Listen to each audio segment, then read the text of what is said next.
দেখেন কত সহজেই কিন্তু আমি এই পটেটো চিপসটা করে দেখিয়ে দিলাম। তো আপনার বাসায় একবার না হলেও ট্রাই করবেন, খুব সহজ ভাবে এই চিপসটা তৈরি করে দেয়। আসসালামু আলাইকুম ভিউয়ার্স, ভাইরাল একটা পটেটো ফ্রাই নিয়ে হাজির হয়েছি। আর দেখেন আমি কতগুলো পটেটো কেটে নিয়েছি, এগুলো সবই একই সাইজ করে আমি কেটে নিয়েছি। আর এখন আমি পটেটোটাকে খুব সুন্দর করে ধুয়ে নিয়েছি এবং এর ভিতরে আমি কিছু পরিমাণে লবণ দিয়ে নিব। আমি এখানে কিছু পরিমাণে লবণ দিয়ে নিচ্ছি। আলুটাকে একদম নরমাল পানির ভিতরে ভিজিয়ে রেখেছি আর এর ভিতরে লবণটাকে দিয়ে দিলাম। আমি প্রায় এখানে আধা ঘন্টার জন্য এই আলুটাকে সুন্দর করে এই লবণ পানির মধ্যে ভিজিয়ে রেখে দিচ্ছি। তো ভিউয়ার্স, আমি ফিরে আসছি। দেখেন আধা ঘন্টা পরে আলুটা আমরা তখনই বুঝতে পারবো যখন আলুটা ফোল্ড করলে বোঝা যায় যে আলুটা দেখেন কতটা সফট হয়ে গেছে। এইভাবে করে আমি আলুগুলোকে খুব সুন্দর করে কাঠের মধ্যে ঢুকে নিচ্ছি।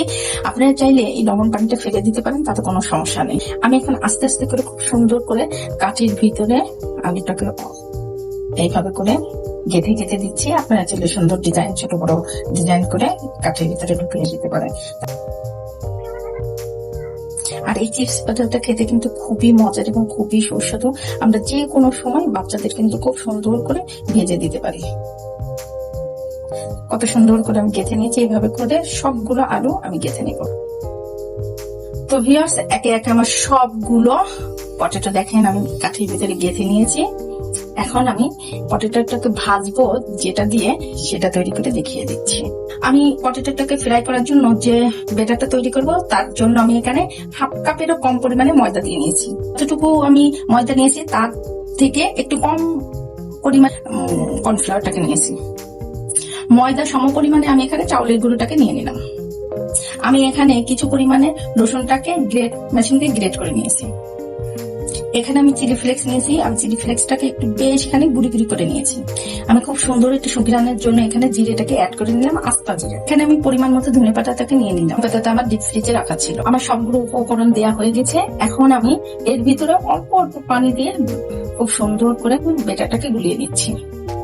একবারে খুব বেশি পানি দেওয়া যাবে না। আপনারা চাইলে চিলি ফ্লেক্স এর ভিতরে শুকনো মরিচের গুঁড়াটা দিতে পারেন, কারণ যদি ঝালটা একটু বেশি খেতে পছন্দ করেন তাহলে। তো আমি এখানে যেহেতু শুকনো মরিচের গুঁড়াটা দেইনি, শুধু চিলি ফ্লেক্সটা দিয়েছি একটু বেশি পরিমাণে। এখানে কিন্তু হলুদটা অ্যাড করা যাবে না। হলুদটা অ্যাড করলে কিন্তু চেয়ারটা দেখতে বেশি ভালো লাগবে না। এখানে আমি স্বাদ মতো লবণটাকে অ্যাড করে দিলাম। তো ভিউয়ার্স, দেখেন বেটারটা কিন্তু খুব দারুণ একটা বেটার হয়ে গেছে। এখন আমি এই বেটারের ভিতরে পটেটো গুলোকে সুন্দর করে চুবিয়ে চুবিয়ে নিচ্ছি। জাস্ট পটেটোটাকে চামচ দিয়ে এইভাবে করে এর ভিতরে বেটারটাকে দিয়ে দিবেন। তাহলে কি হবে, সব জায়গা পটেটোর গায়ে সুন্দর করে বেটারটা লেগে যাবে আর খুব সুন্দর, মানে খুব সুন্দর ভাবে সেট হয়ে যাবে। আর এর ভিতরে রসুনটা দিয়ে একটাই কারণ, রসুনটা দিলে খুব সুন্দর একটা মানে ফ্লেভার পাওয়া যায় আর খেতে কিন্তু খুবই মজার লাগে। দেখেন এইভাবে করার পরে জাস্ট একটা ঝাঁকি দিবেন। আমি ডাইরেক্ট চলে যাচ্ছি। যখনই কিন্তু আমরা ভাজতে যাবো তখনই কিন্তু জাস্ট এটাকে বেটারটাকে জাস্ট এইভাবে একটা ঝাঁকি দিলে অতিরিক্ত যে বেটারটা সে বেটারটা চলে যাবে। যখনই আমরা ভাজতে যাবো তেলটাকে একটু হাই স্পিডে রাখবো। কারণ কি, হাই স্পিডে রাখলে পারা এর গায়ে যে বেটারটা তেলের ভিতরে দেওয়ার সাথে সাথে এই বেটারটা যাতে আর তেলের সাথে মানে চারিদিকে ছড়াই না যায়। তারপরে আমরা কি করবো, জালটাকে একদম লো স্পিডে দিয়ে দেবো, যাতে আস্তে সুন্দর করে ভাজা হয় আর সুন্দর ক্রিস্পি একটা ভাব চলে আসে। এরপর আমি জালটাকে একদম মোটামুটি লো স্পিডে দিয়ে দিছি।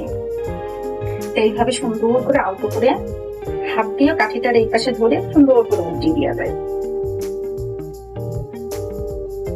অটোমেটিকই দেখেন সবগুলোর পটেটো কিন্তু একদম ফাঁকা ফাঁকা হয়ে গেছে, কারোর তার সাথে কারোরটা এভাবে করে আমি আস্তে আস্তে করে পটেটো গুলোকে ভেজে নিচ্ছি।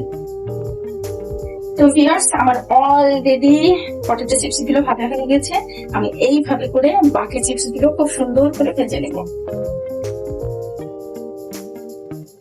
ভিউয়ার্স, একে একে দেখেন আমার পটেটো গুলোকে সুন্দর করে ফ্রাই করে নিয়েছি। আপনারা চাইলে পটেটো গুলোকে এই স্টিকের ভিতরে গেঁথে বেটারের সঙ্গে গিয়ে একদম মিক্সড করে কিন্তু ডিপ ফ্রিজে রেখে দিতে পারেন। বাচ্চারা যখন স্কুলে যায় বা কলেজে যায় তাদের কিন্তু টিফিনে এই পটেটো গুলো এইভাবে সুন্দর করে ভেজে দিতে পারেন। আর অতিথি আপ্যায়নে কিন্তু বেস্ট একটা রেসিপি। তো বাসায় কিন্তু খুব সহজে এই রেসিপিটা করে খাবে, আবার করেও কিন্তু আমরা ডিপ ফ্রিজে রেখে দিতে পারি। খেতে কিন্তু সেই একটা স্বাদ এবং সেই একটা দারুণ। আমি খেয়ে আপনাদের কোরমুড়ে শব্দটা শুনিয়ে দেয় এটা কতটা ক্রিস্পি হয়েছে।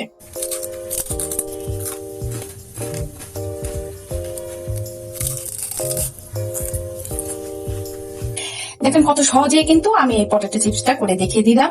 তো আপনার বাসায় একবার না হলেও ট্রাই করবেন, খুব সহজ ভাবে এই চিপসটা তৈরি করতে। আপনারা যদি এখন আমার চ্যানেলটি সাবস্ক্রাইব করে না থাকেন, প্লিজ এখনই সাবস্ক্রাইব করে রাখেন। ফেসবুক থেকে দেখে দেখতে অবশ্যই একটা ফলো লাইক দিয়ে থাকবেন, যাতে করে আমার রেসিপিগুলো আপনাদের সামনে খুব দ্রুত পৌঁছে যায়। আল্লাহ হাফেজ।